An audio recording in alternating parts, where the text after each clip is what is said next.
All right, everybody, welcome back to another episode. So on this one, it's not going to be very exciting. Well, maybe later this week it will when my brother comes over, so we'll be fixing the car. But right now, I'm going to be getting started on the bodywork. So this is the not so exciting part, but I am going to film my progress. I will be sanding down the primer, block sanding it, and then seeing where my highs and lows are, filling it, doing feather fill or slick sand, and just back and forth, keep going over it until it is perfectly straight on the body lines. So let's get started.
Okay, so this is going to be a very long process. I probably spent the last, I don't know, maybe 45 minutes sanding just this bumper. It's actually not hard to sand. It's just, yeah, just a lot of motion. I'm honestly not putting much pressure on this to knock this down, which is good because when this is more wet, it's such a pain. But as you can see, there's definitely some low spots that need to be filled. One right there. A little bit up here, there, here. Everywhere that's dark is a low spot and it needs to be filled a little bit. The good news is it's not super, I gotta do a little bit more sanding in here, but it's not super deep, so it's not like it's a huge dent. So I'll be able to whip up some,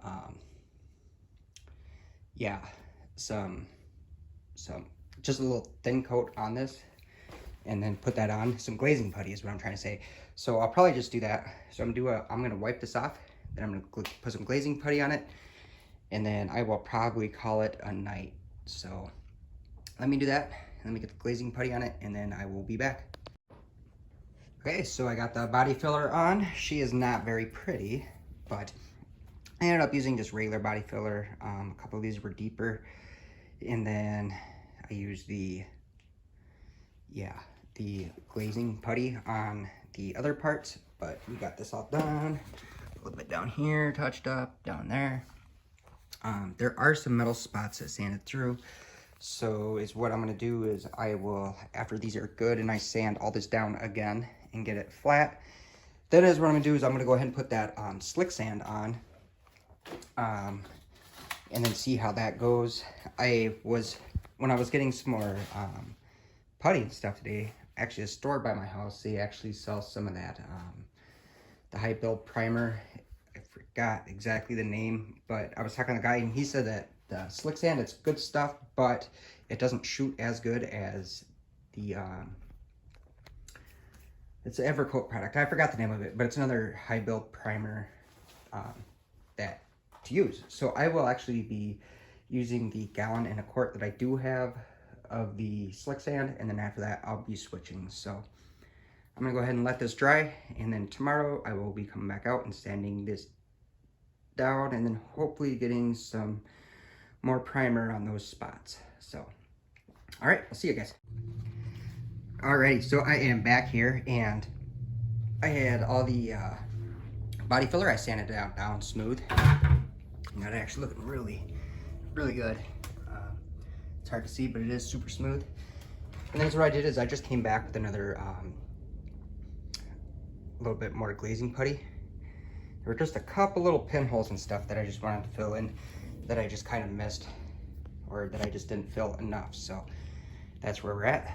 So I'm gonna get these, let this dry out, get it sanded back down. Then I'm gonna get the car cleaned up, get it covered, and get to spraying some of the epoxy primer. Alrighty, so here's where we're at. I got the car all filled. It's all painted down. It's nice and smooth. So it's what I'm going to do now is, I got everything all taped up as well, is I am going to be putting a coat of epoxy primer on this. So let me get that all mixed up, get all suited up, and then I will be back to video the spraying.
Alrighty, so after the slick sand has been on here for a while, it actually dried, and I went ahead and sanded it. I hit it with some 120, then I followed it up with 220, and then that's kind of where we're at. I'm gonna have to put another coat of this slick sand on, just because when I was sanding, it was pretty smooth except for some spots I did go, yeah, I hit some bare areas here, a little bit right there. It came down, so we do have some low spots that I do need to fill. So I'm thinking one more coat of the slick sand on here, and then sanding it down one more time, and then hopefully this panel should be done. If you look, it is super, actually, it is really straight. I'm pretty happy about that. There's a bunch of dust and stuff on it, but this is kind of where we're at. Before I actually slick sand this, what I'm gonna do is I'm gonna hit this door. The reason I wanna do the door as well is so when I hit the slick sand, I can go all the way from the door to the front of the fender, and then, just do that whole section all at once. So let me get busy, and I'll be back after I sand the door quick here. I say quick, but I'll be back in a little bit. Alrighty, so I am back here, and this is where we're at. I got this door all sanded down. I got everything all filled in. So the only thing left to do is to put a coat of the slick sand on, and I'm gonna do it on this door and then also that fender. And then is what I'm done with this fender and it's all done cleaning up, is what I'm gonna do is, if I have to re-slick sand this again, is what I'm gonna do is I will tape off that fender there and then do this quarter here along with the door, just so when I'm mixing the product I don't have a ton to waste. That front fender I ended up doing 2 coats. It ended up being about, I don't know, I want to say about 12 ounces or so what I put on with those 2 coats. They're pretty heavy that I put it on. So I'm probably going to do the same thing with the door and that fender. Except for I'll probably just do 1 coat, one nice thick coat all the way across. And then I'll come back and do a second coat and then on just the door here. So that's kind of where we're at. I'm going to mix up 16 ounces. So hopefully that's enough to get 2 coats on the door and 1 coat on that fender there. So the camera angles, it's pretty hard just because there's not a ton of room in this garage. It's only 16 feet wide, so I got my workbench over there. It's all full of crap. Then I got my tools and stuff. I really need to clean it up. And then, yeah, so that's kind of where we're at. So let me pick up a couple things, mix up the paint, and then I will start recording.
Well, everybody, that's going to be a wrap for today's video. Yeah, I thought I was going to get to my brother and him doing the body panels and stuff with me, or the quarter panel, and getting that all straightened out, but unfortunately this video is just getting too long. So I think what I'm gonna do is, instead of making a couple weeks worth of videos and compiling them into one every couple days that I work and I get some progress done, especially with this stage, I'll probably just record it and then post a video, and that way it'll just kind of keep things flowing and be able to get me some content while I'm not able to put it out in July when I have my child. So thanks for watching. If you guys have any questions, let me know in the comments. I forgot to mention the gun that I was using had a 2.5 tip, and I thinned the slick sand about 5 to 8%, not quite 10, and it actually helped it flow. I still did end up getting a bunch of orange peel in there, but that's pretty common from what I'm hearing from that stuff. So that's kind of where we're at and what we're doing. So the next video hopefully will be the body panel. My brother is coming over tomorrow and we will be working on that. And then I keep saying body panel, well, I guess it is a body panel, it's a quarter panel, but anyway, we'll see y'all then. Hit the subscribe, hit the bell icon so you get my notifications, and we'll see y'all later. Peace.